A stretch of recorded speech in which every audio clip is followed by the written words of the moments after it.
Hi everyone, it's Olga from Ego, and in this video we are going to talk again about Nicholas II, the last Russian Tsar. In my previous video we talked about the beginning of his rule and how it was the period of economic growth, and in this video I'm going to talk about the end of his rule and the Russian Revolution. First thing you need to know is that there were actually two Russian revolutions.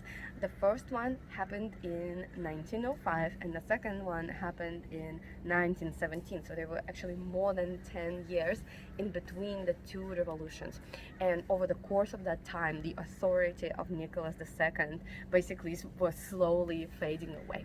It all started on January 9th, 1905, when a large group, thousands of factory workers started marching towards the Palace Square in St. Petersburg, where in the Winter Palace Nicholas II resided. They were bringing with them a document, a project of a law that basically was proposing a new parliament. And that, of course, would mean the end of absolute monarchy. However, this was supposed to be a really respectful demonstration. The people were walking towards the Palace Square with icons and portraits of the Tsar. However, the government knew about this demonstration coming prior to January 9th, and the decision was made not to let them come to the Palace Square to begin with. Nicholas II himself wasn't in St. Petersburg at that time.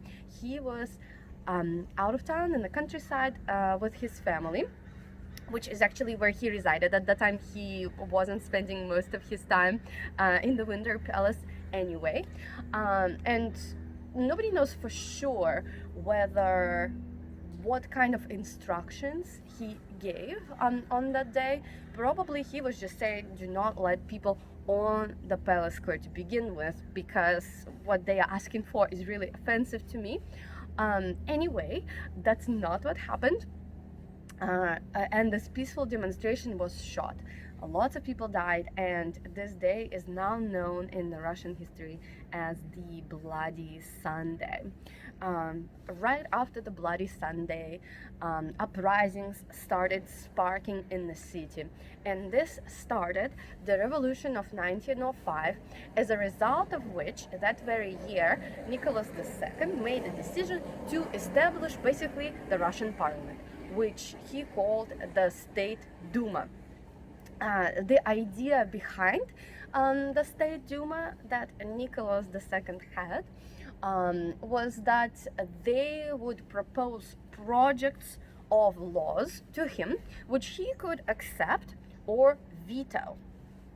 And it turned out that the first State Duma only existed for a couple months because he believed it was too liberal. He actually signed a decree that said that the Duma had to be cancelled, and though he did issue a law saying that the second Duma would be formed. However, the second Duma was even more radical than the first one, because some of its members were actually members of really leftist radical parties that decided to boycott the very first Duma. So the second Duma was cancelled too, because the police found propaganda documents between its members that actually encouraged people to end monarchy to begin with.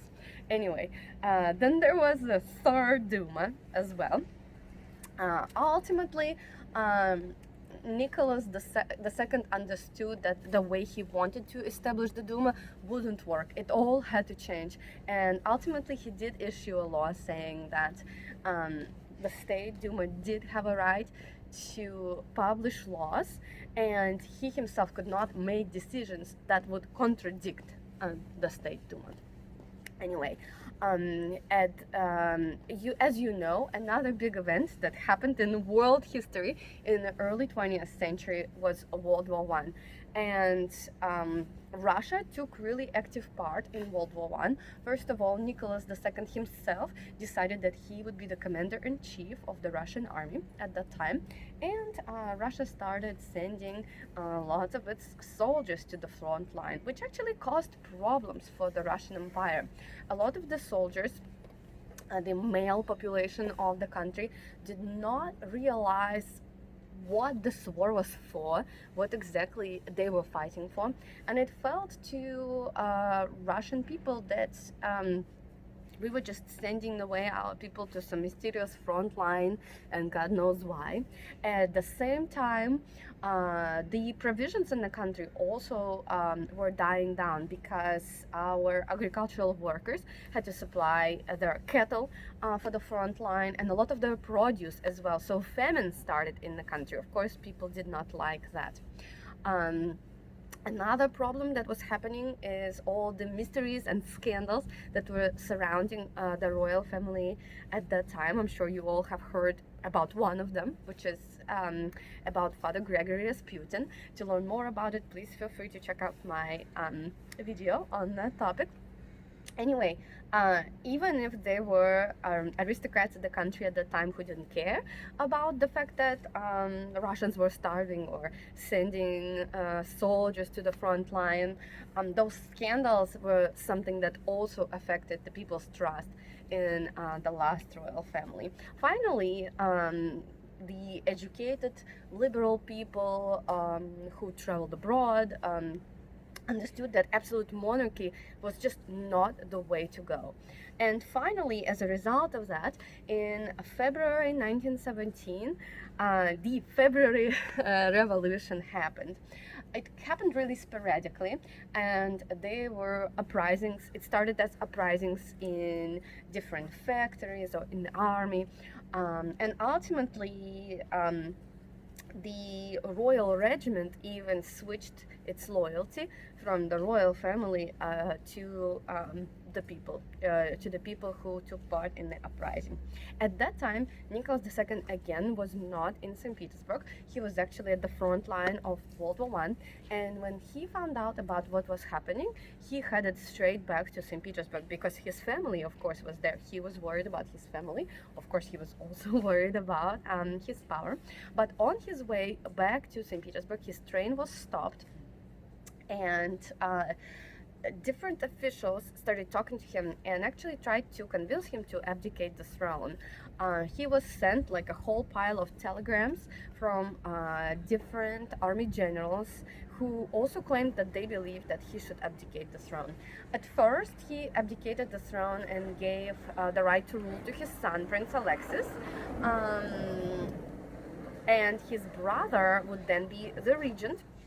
But then he realized that that meant that his son wouldn't be living with him. He would be living with his uncle. And he changed his mind, and he just abdicated the throne for himself and for his son and made his brother the new Tsar. However, his brother also did not want to be the next Tsar when he heard that he just wouldn't be completely safe. And as soon as he took on the throne, new wave of uprisings would also start in the country. Anyway, what ended up happening is that State Duma, without Nicholas II, just decided to stop its work. Nicholas signed his own abdication, and finally on March 8th, 1917, the whole royal family, Nicholas II, his wife, 4 daughters, and son, were arrested. They were first placed under house arrest and then were moved further all the way to Siberia, where they were also kept under arrest. If you want to know what happened next with the royal family, check out my hour-long talk on the death of the royal family and search of their remains. And this is the end of our Romanov series. Thank you so much for watching. Please feel free to leave any of your questions in the comment section, and if you like my videos, make sure to hit subscribe. Stay tuned.